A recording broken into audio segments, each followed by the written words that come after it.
আসসালামু আলাইকুম রহমতুল্লাহ।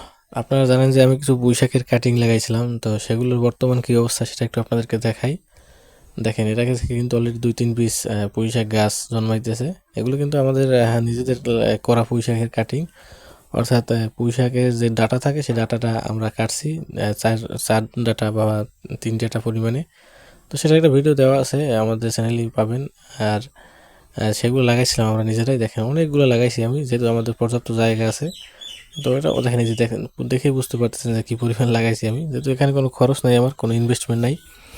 আর আমি এখানে কোনো সার ব্যবহার তেমন করি নাই। হালকা কিছু পরিমাণ কালো সার দিয়েছি, আর বাদ বাকিটা জমিতে যা আসে সেখান থেকে যা আসে এতেই আমার হবে।